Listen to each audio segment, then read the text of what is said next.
Raider Nation, what's going on? You guys are watching the Raiders Report, and today's show is presented by Black Sunday Shop. If you want the Raiders t-shirt that I have on, if you want the best Raiders gear on the market, go to chatsports.com/Black Sunday. And if you want to be able to go ahead and save 20%, where can you do that? You can go ahead by going to that link. It's also going to be in the description, going to be in the comments. We have a lot to talk about here on today's show. We have some news that literally just happened. We also have some juicy rumors around some trading, maybe Clelin Ferrell. And at the end of today's show, we're also going to talk about some other players that the Raiders went ahead and they worked out. So the news that we're about to hit you with here is around a cornerback, because the Raiders, they went out and signed veteran corner Desmond Trufant. This season, 3 tackles, 1 pass breakup. Trufant is getting up there in age a little bit.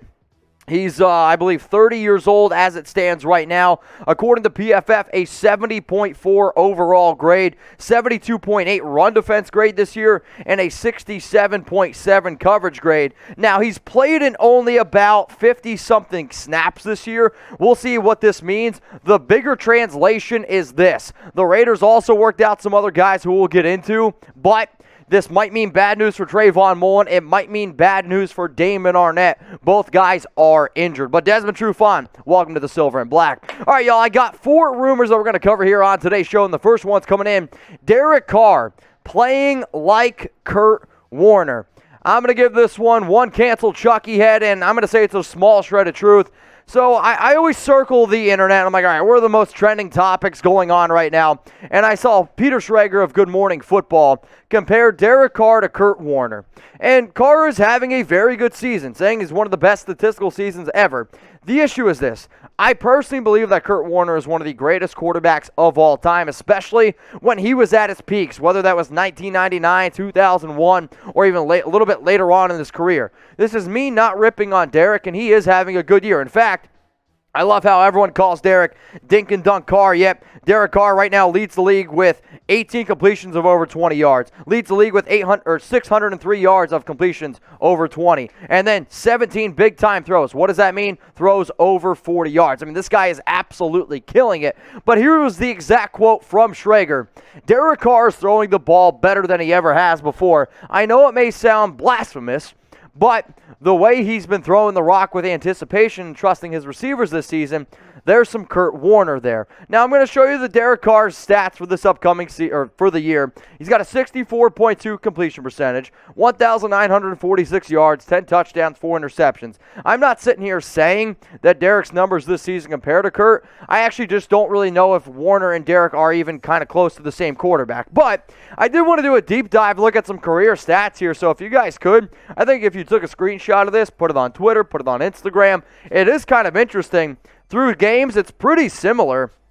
Warner has the better completion percentage. Yards do favor Warner. Touchdowns obviously favor Kurt, but Derek's been a lot more consistent in the interception department. Now, when I go back and I think, okay, because Schrager's going ahead and saying this simply because Carr's having a phenomenal year, I believe 1999 was Kurt Warner's best year, and I don't know about y'all. I saw this, and I literally thought this was Andy Reid from the punt, pass, and kick competition when he was a kid. But no, 66.1%, 4,353 yards, 41 touchdowns, 13 interceptions.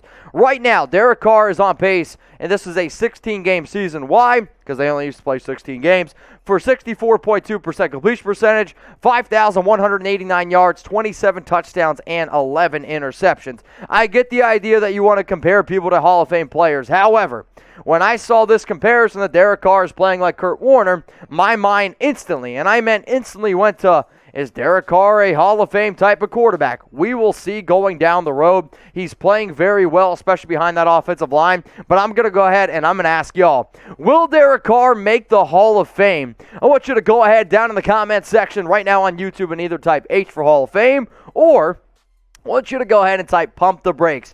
Derek Carr will make the Hall of Fame if he can go ahead and win a Super Bowl. If DC never wins a Super Bowl, I'm sorry, I don't think that he's going to be able to get up into that upper echelon. Sure, some people might go ahead and say that Phillip Rivers might get in, but this current juncture, I am just going to simply say, you know what? Let's pump the brakes on Derek Carr being able to go out and make the Hall of Fame. Now, we always do news, we do rumors, we do all sorts of content here on today's show, but one of the biggest things that I've always ever done is the Chucky Heads. And for those of you that are new to the show, and I get it, we get thousands of new subscribers weekly.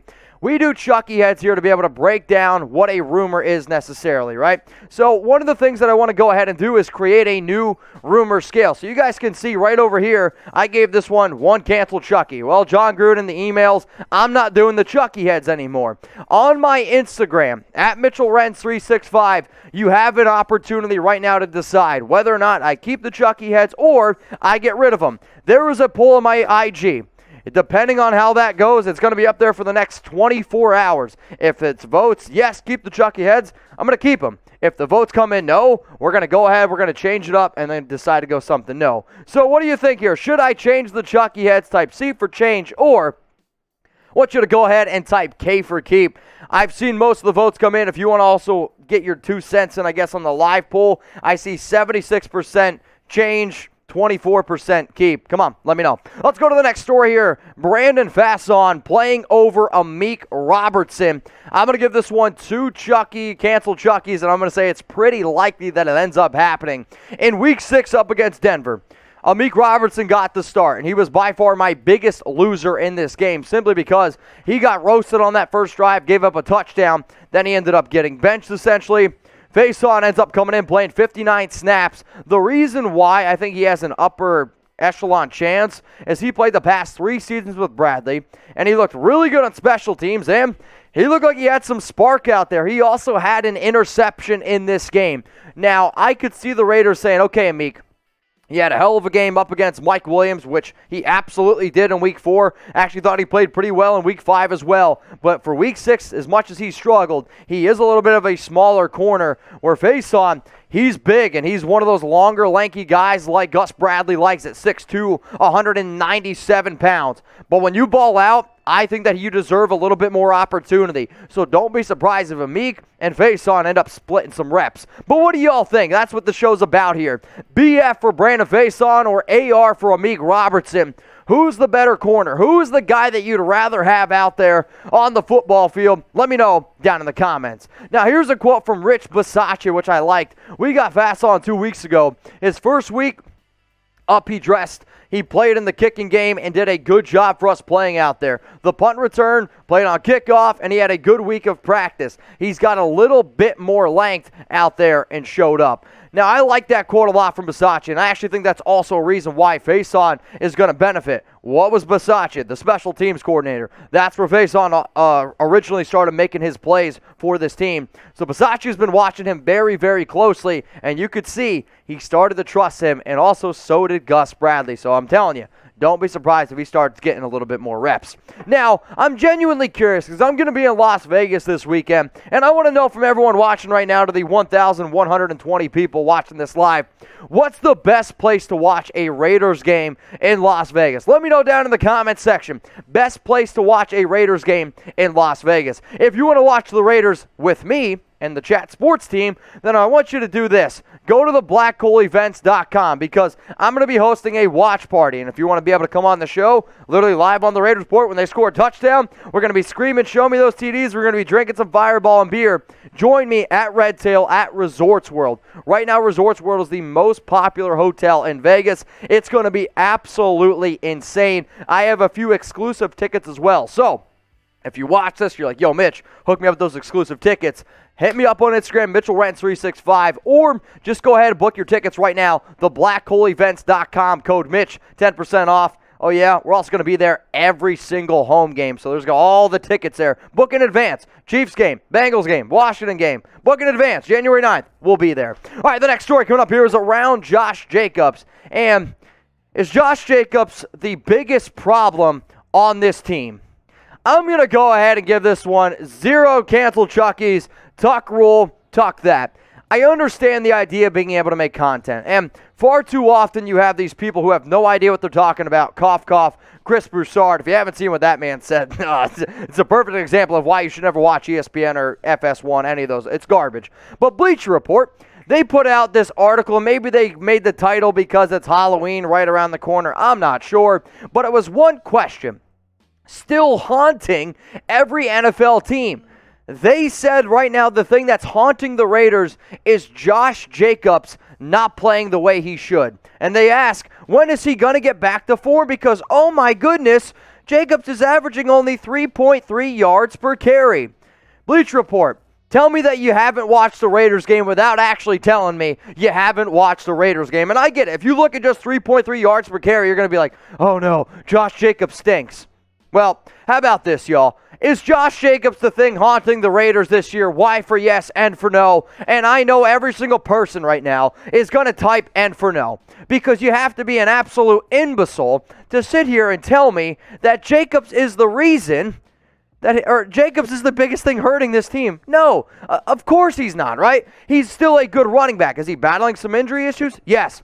But we know what the issue is. The offensive line, their inability to be able to run block. And PFF, I know I said this last week, and since PFF started documenting their run block grade, okay, the Raiders right now are on pace to be the worst run blocking team PFF has ever graded, and it's not even close. So how can you sit here and rip on Jacobs? To me, it just says Bleacher Report doesn't do their homework. So here's more of the quotes here in this article. The Raiders would feel even better about their playoff chances if they were seeing the 2020 version of running back Josh Jacobs. Well, maybe somebody of Bleacher Report doesn't have 2020 vision because, well, no shit. I would rather have the 2020 version of him. He also wasn't as banged up as he is right now. He's battling through multiple injuries, and he's dealing with the offensive line. Here's more of what Bleacher Report had to say.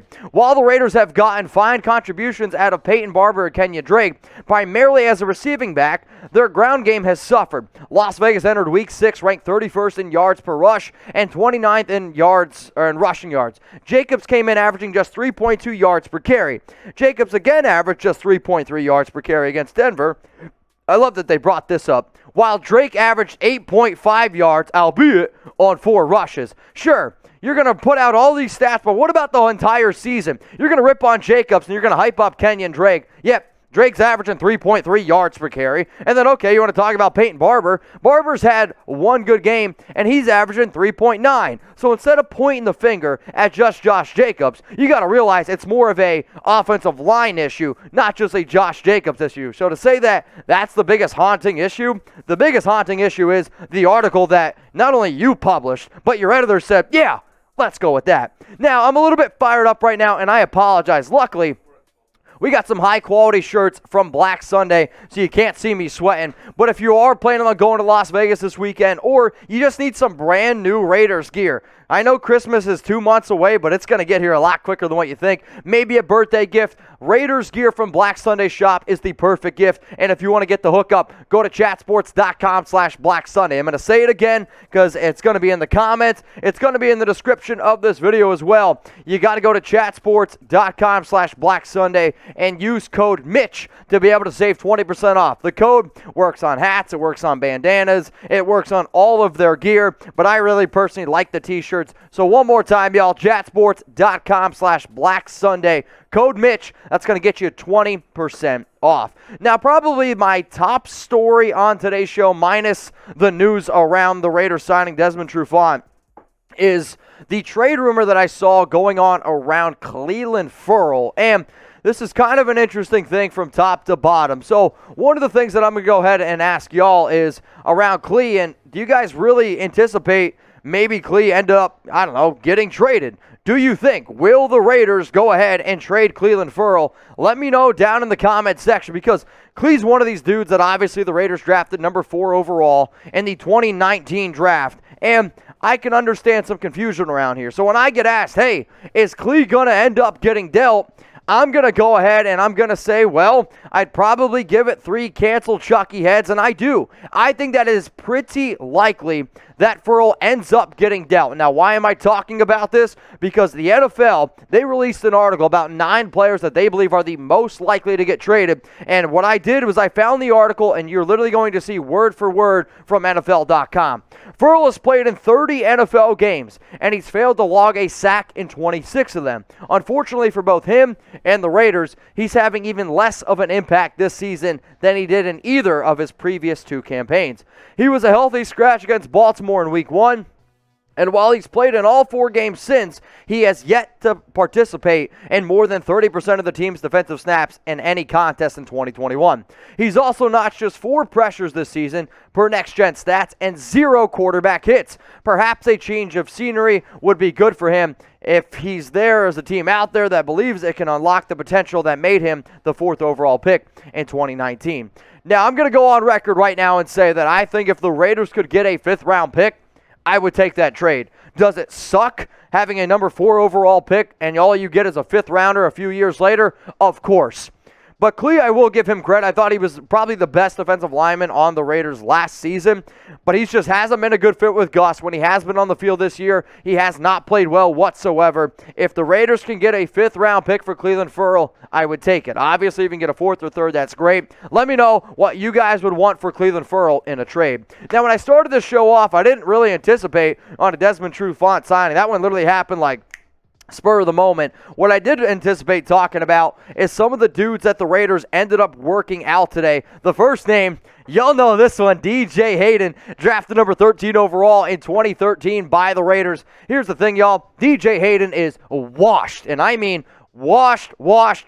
He was bad last year, and he's so bad now that he's not even good enough to play on the Jags. That's how bad he was. What about Darqueze Dennard, another first-round pick? Darqueze Dennard is actually a guy that I talked about a bunch on the show. Why? Because Dennard used to be an inside corner. He plays slot with the Bengals.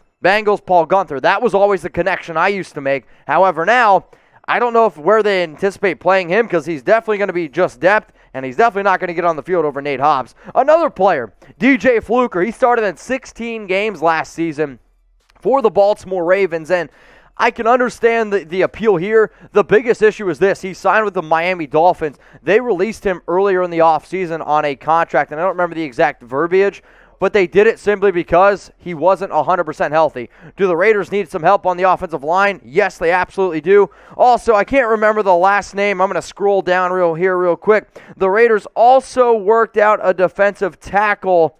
Oh, man, I'm absolutely butchering this right now. They also worked out a defensive tackle. I can't find his name on my notes, but they also worked him out. Let me know if you want the Raiders to sign any of those players that I just mentioned.